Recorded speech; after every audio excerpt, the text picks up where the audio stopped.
ಯಾವುದೇ ಥರ ತರಕಾರಿ ಉಪಯೋಗಿಸ್ದಲೇ ಪ್ಲೈನ್ ಆಗಿ ಸಿಂಪಲ್ ಆಗಿ ಟೊಮೆಟೊ ಬಾತ್ ರೆಸಿಪಿನ ಈ ವಿಡಿಯೋದಲ್ಲಿ ನೋಡ್ಕೊಂಡು ಬರೋಣ ಬನ್ನಿ. ಮೊದಲಿಗೆ ಒಂದು ಮಿಕ್ಸಿ ಜಾರ್ಗೆ ಶುಂಠಿ, ಬೆಳ್ಳುಳ್ಳಿ, ಸ್ವಲ್ಪ ಕೊತ್ತಂಬರಿ ಸೊಪ್ಪನ್ನ ಹಾಕೊಂಡ್ಬಿಟ್ಟು ಪೇಸ್ಟ್ ಮಾಡಿ ಎತ್ತಿಟ್ಕೊಂಡಿದ್ದೀನಿ. ನಂತರ ಒಂದು ಸ್ವಲ್ಪ ಕರಿಬೇವಿನ ಸೊಪ್ಪು, ಒಂದು 2 ಮೀಡಿಯಮ್ ಸೈಜ್ ಆಗುವಷ್ಟು ಈರುಳ್ಳಿ, ಒಂದು 2 ಮೀಡಿಯಮ್ ಸೈಜ್ ಆಗುವಷ್ಟು ಟೊಮೆಟೊ, ಒಗ್ಗರಣೆಗೆ ಬಂದು ಸಾಸಿವೆ ಮತ್ತು ಜೀರಿಗೆನ ರೆಡಿ ಮಾಡಿ ಎತ್ತಿಟ್ಕೊಂಡಿದ್ದೀನಿ. ನಂತರ ಒಂದು ಕುಕ್ಕರ್ ಪ್ಯಾನ್ಗೆ ಎಣ್ಣೆ ಹಾಕ್ಬಿಟ್ಟು ಎಣ್ಣೆ ಚೆನ್ನಾಗಿ ಕಾದಾದ ನಂತರ ಅದಕ್ಕೆ ಸಾಸಿವೆ ಜೀರಿಗೆ ಹಾಕಿ ಸಿಡಿದ ನಂತರ ಈರುಳ್ಳಿ, ಕರಿಬೇವಿನ ಸೊಪ್ಪನ್ನು ಸಹ ಆ್ಯಡ್ ಮಾಡಿಕೊಂಡು ಚೆನ್ನಾಗಿ ಗೋಲ್ಡನ್ ಕಲರ್ ಬ್ರೌನ್ ಬರೋ ತನಕ ಬಾಡಿಸ್ಕೊತಾ ಇದ್ದೀನಿ.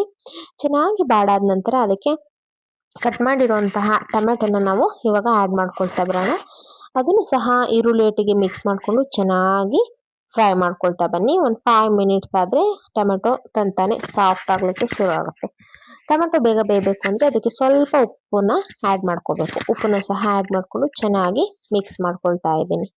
ತದನಂತರ ಇದಕ್ಕೆ ಸ್ವಲ್ಪ ಮೆಂತ್ಯ ಸೊಪ್ಪು, ಸ್ವಲ್ಪ ಸಬ್ಸಿಗೆ ಸೊಪ್ಪು, ಸ್ವಲ್ಪ ಕೊತ್ತಂಬರಿ ಸೊಪ್ಪು ಮೂರನ್ನು ಸಹ ಕಟ್ ಮಾಡಿಕೊಂಡು ಆ್ಯಡ್ ಮಾಡ್ಕೊಂಡಿದ್ದೀನಿ.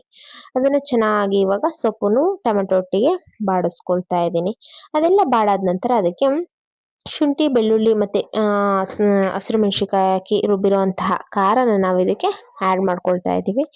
ಅದನ್ನು ಚೆನ್ನಾಗಿ ಆ್ಯಡ್ ಮಾಡಿ ಅದರಲ್ಲಿರುವಂತಹ ಹಸಿ ಸ್ಮೆಲ್ ಎಲ್ಲ ಹೋಗೋವರೆಗೆ ಚೆನ್ನಾಗಿ ಅದನ್ನು ಬಾಡಿಸ್ಕೊಳ್ಳಿ.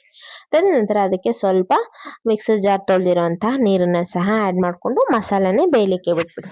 ಒಂದು ಆಫ್ಟರ್ 5 ಮಿನಿಟ್ಸ್ ಆದಮೇಲೆ ಅದಕ್ಕೆ ಅಕ್ಕಿಗೆ ಎಷ್ಟು ಮೆಷರ್ಮೆಂಟಲ್ಲಿ ನೀರು ಹಾಕ್ತಾ ಇದ್ದೀರಾ ಅನ್ನೋದನ್ನು ನೀವು ಅಕ್ಕಿ ಮೇಲೆ ಡಿಪೆಂಡ್ ಅಪಾನ್ ಆಗಿ ನೀರನ್ನು ಹಾಕಬೇಕು.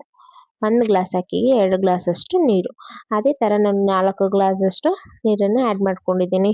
ನಂತರ ಅದಕ್ಕೆ ಸ್ವಲ್ಪ ಮಸಾಲೆ ಪೌಡರ್, ಒಂದು ಸ್ವಲ್ಪ ಖಾರದ ಪುಡಿ, ಸ್ವಲ್ಪ ಧನ್ಯದ ಪುಡಿನೂ ಸಹ ಆ್ಯಡ್ ಮಾಡ್ಕೊಳ್ತಾ ಇದ್ದೀನಿ. ಅದನ್ನು ಚೆನ್ನಾಗಿ ಕುದಿಯಲಿಕ್ಕೆ ಬಿಟ್ಟಿದ್ದೀನಿ.